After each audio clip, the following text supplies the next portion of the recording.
আমরা 57 দিশিদে রোড অঞ্চলের বাসিন্দা, যেটা 58 নম্বর ওয়ার্ডের অন্তর্গত। এখানে আগে এই যে টয়লেটটা পিছনে দেখতে পাচ্ছেন, এটা কমিউনিটি টয়লেটটা রিনোভেট করে করা হয়েছে। 4টে রুম তৈরি করা হয়েছে, যার মধ্যে 2টো মহিলাদের এবং 2টো পুরুষদের।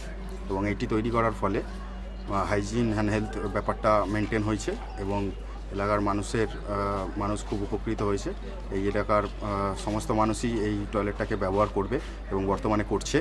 এবং সেই ব্যবহার করার ফলে যেরকম তাদের দৈনন্দিন সমস্যাগুলো মিটেছে, ঠিক সেমনিভাবেই এনভায়রনমেন্ট ফ্রেন্ডলি হওয়ার ফলে জিনিসটা সকলের পক্ষেই সেটা স্বাস্থ্যজনক হয়েছে।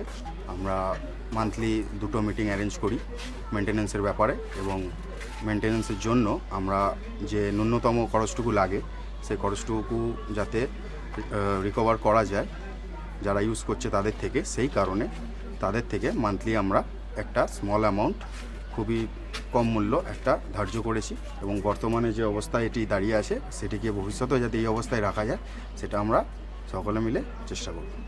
আমাদের এই যে বাথরুমটা দেখা যাচ্ছে, টয়লেটটাকে আমরা করেছি, খুবই জীর্ণ অবস্থায় ছিল। তাকে আমরা খুব ভালো করে গুছানোর জন্য অনেক দিন ধরে উদ্যোগী ছিলাম। তার জন্য আমরা এখানে বাথরুমটা রেগুলেশন করে একটা লোগো রেখে দিয়েছি। লোক আছে যারা ওরা পরিষ্কার করে, দেখাশোনা করে। যেমন আপনারা এই কলটা দেখতে পাচ্ছেন, নলকূপটা, এখানে জলের খুবই প্রবলেম ছিল।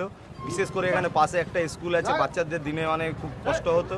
তার জন্য আমরা বললাম যে এই কলটাও আমাদের করে দিয়েছে, যাতে আমাদের পাড়ার অনেক লোকের খুবই উপকার হচ্ছে। এর আগে আমাদের খুবই অসুবিধা হতো, আমাদের অন্য জায়গায় যেতে হতো, বাইরে যেতে হতো, কিন্তু এই টয়লেটটা ইউজ হওয়ার পর থেকে আমাদের কোনো রকমের অসুবিধা হচ্ছে না।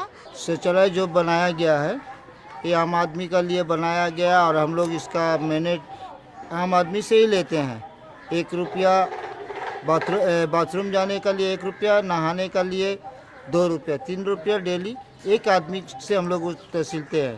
इसमें हमारा मैनेज आता है सफाई करने का लिए जो 800 रुपया महीना, मीटर भाड़ा प्लस जो ड्यूटी करता है उसको, আর 30 रुपये हम लोग कॉर्पोरेशन को देते हैं। আগে একটা ছিল, এখন আরও 4টে হয়েছে। বাচ্চাদের এখানে মানে যখন ঢুকছে টয়লেটে, তখন আমরা দেখছি যে তারা ঠিক মতন পরিষ্কার পরিচ্ছন্ন করে বার হচ্ছে কি না। বড়রাও যখন ঢুকছে আমরা সেটাও আমরা দেখছি যে তারা ঠিক মতন জল মানে পরিষ্কার পরিচ্ছন্ন করে বের হচ্ছে কি না।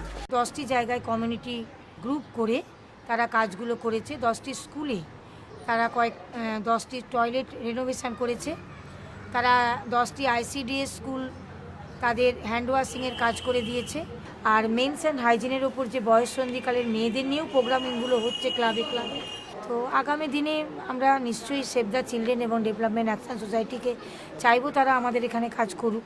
আমরা এখন হাত ধোয়ার 6টা ধাপ দেখাবো।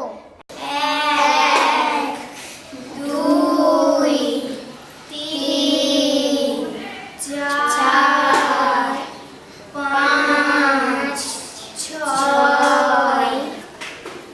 খানাবেড়িয়া এই বিদ্যালয় প্রতিষ্ঠার প্রথম থেকেই টয়লেটে সেরকম কোনো ব্যবস্থা ছিল না। পরবর্তীকালে বলতে গেলে অনেক পরেই সর্বশিক্ষা মিশন, বিভিন্ন NGO সহযোগিতায় আজ এই টয়লেটের বর্তমান অবস্থা এসে পৌঁছেছে। কিন্তু টয়লেট হলে তো হবে না, এর জন্য মেনটেন্যান্সের ব্যাপার থাকে। কিন্তু আমাদের শুধুই টিচারদের পক্ষে এই পাঠদান করা, তারপরে এগুলো ব্যবস্থা করা, মেনটেন্যান্স করা খুব একটা অসুবিধা হয়ে দাঁড়িয়েছিল। চাইল্ড ক্যাবিনেট গঠন হওয়ার পর থেকে আমাদের পক্ষে পাঠদানের দিকটা বেশি নজর দিতে অনেক সুবিধা হয়েছে। বিশেষ করে বর্তমান যে প্রজন্ম আসছে তাদের লেডিস বয়েজ বলে যে টয়লেটের ব্যবস্থা, সেটা ওই NGO আছে বলে আমরা এই সুবিধাটা ওদেরকে দিতে পেরেছি। খাওয়ার আগে পরে সাবান দিয়ে হাত ভালো করে ধুয়ে বা নখ পরিষ্কার করে সেখানে বাথরুম করে সাবান হাতে দিচ্ছে কিনা, পরিষ্কার পছন্দ হয়ে এসছে কিনা, পরে দাঁত মাজা। আবার হচ্ছে যে এমনি আমাদের রাস্তার মধ্যে কত নোংরা বা খেলে যা খায় সবাই প্যাকেটগুলো পড়ে থাকে, এগুলো সবকে যেন কি সবাই ডাস্টবিনে ফেলে, এগুলোকে দেখা। শনিবার দিন সবাই আমরা মিটিংয়ে বসি, সেইটাই হচ্ছে আমার কাজ। হ্যাঁ, আমরা প্রথমে বাচ্চাদের যখন বাচ্চা হয় তখন আমরা মায়েদেরকে বলা হয় যে হাতটা ভালো করে ধুয়ে মায়েদের বুকের দুধ খাওয়াবো। কারণ আমাদের বাচ্চাদের হয়তো হঠাৎ বমি আসছে, হঠাৎ ডায়রিয়া হচ্ছে, এইগুলো কিসের জন্য হচ্ছে, পায়খানা হচ্ছে, কিসের জন্য হচ্ছে, আমরা না হাত না ধুয়ে খাওয়ালে আমাদের কিন্তু বাচ্চারা কিন্তু পায়খানা করতে পারে। কি ধরে হাত নখ কাটিয়েছিস? তুই নখ কেটেছিস? হ্যাঁ, এর নখ কাটা আছে, এর সুন্দর করে নখ কাটা আছে। हैंड वॉश करके फिर हम लोग को कुछ आगे सामान करना चाहिए। हमेशा मतलब फ्रेश रहना चाहिए। আমাদেরকে কাপড় রোজ কাচতে চাই। দিদিরা বলেছিল সবুজ জিনিস খেতে, কি বলে সবুজ পালং শাক, ভেন্ডি, पाती नींबू, काचा लौंगा। तो पीरियड्स के जो यूज़ करते हैं कपड़े या फिर कोई, तो उसे अच्छे से साफ करना चाहिए। বেশি করে জল খাবে, হাত পা পরিষ্কার রাখবে, নিজে পরিষ্কার থাকবে। सेव द चिल्ड्रन दास से हम लोग बहुत चीज़ सीखे हैं जो पहले जानकारी नहीं भी था। वहाँ पे हम लोग 6 महीने से जाके बहुत कुछ जानकारी भी मिला है हम लोग को। मिलके हम लोग बातें करते हैं और इनके बारे में दूसरे को समझाते हैं। আমরা সবাই সেভ দ্য চিলড্রেন আর দাসের কাছ থেকে শিখেছি পরিষ্কার থাকবো, সুস্থ থাকবো।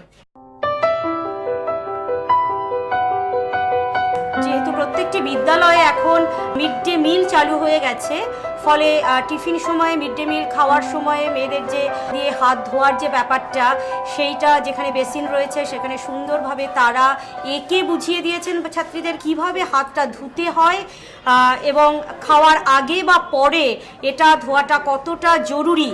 ছাত্রীদের এই বিদ্যালয়ে যে টয়লেটটা ছিল সেটা সম্পূর্ণভাবে রেনোভেশন করা হয়েছে এবং যাতে করে ছাত্রীরা আজকে ভীষণভাবে উপকৃত হয়েছে। বিশেষ করে হেলথ অ্যান্ড হাইজিন যে ব্যাপারটা, স্যানিটেশন যে ব্যাপারটা, আমাদের বিদ্যালয়ে ট্রেনিং দিয়েছেন বাচ্চাদেরকে, ছাত্রীদেরকে, এবং একটা গ্রুপ, পিয়ার গ্রুপ ফর্ম করা হয়েছে। যে মেয়েরা, সেই সমস্ত ছাত্রছাত্রীরাই এখন ছোটদের তারা আবার বোঝাচ্ছে কিভাবে নিজেদের হাইজিনটা মেনটেন করতে হয়। বিশেষ করে একটু উঁচু ক্লাসের ক্ষেত্রে যেটা মেনস্ট্রুয়েশনের যে প্রবলেমটা, সেই সময়ে বাচ্চারা কিভাবে নিজেদেরকে মেনটেন করবে, কিভাবে পরিষ্কার রাখবে, এবং ছাত্রীরা যারা এই বিষয়ে উপরে ট্রেনিং নিয়েছে তারা অন্যান্য ছাত্রীদেরকে এই বিষয়ে সচেতন করে তুলছে। ওয়াটার স্যানিটেশন হাইজিন আমরা ওয়াশ কমিটির দেখাশোনা করি। এছাড়া খাওয়ার আগে এবং ওয়াশরুম ব্যবহার করার পর মেয়েরা নিয়মিতভাবে হাত ধুচ্ছে কিনা এগুলো আমরা দেখাশোনা করি। এছাড়া আমাদের শারীরিক কোনো সমস্যার জন্য আমরা ম্যামদের সাথে ডিসকাস করি। আর একটা যেটা খুব ভালো জিনিস হয়েছে সেটা হচ্ছে যে মেশিনটা, ইনসিনারেটর এই বিদ্যালয়ে বসানো হয়েছে, যার ফলে মেয়েরা সেটা খুব সুন্দরভাবে ব্যবহার করতে পারছে। আর আমরা শারীরিক সমস্যার জন্য আমাদের খুব অসুবিধা হতো আগে, এখন আমাদের খুব সুবিধা হয়ে গেছে সেই ব্যবহৃত জিনিসগুলো ফেলার জন্যে। আধুনিক বাথরুমের জন্য এখন আমরা অনেক সুবিধা লাভ করছি। এর জন্য সেভ দ্য চিলড্রেন এবং ডাসকে অনেক অনেক ধন্যবাদ জানাই। বিগত বছরগুলিতে মেয়েরা ওই সময়টায়, ওই বিশেষ দিনগুলোতে বিদ্যালয়ে উপস্থিত হতে একটু হয়তো হেজিটেট কোথাও করতো, সেটা এখন অনেকটাই কমে গেছে। Thank you.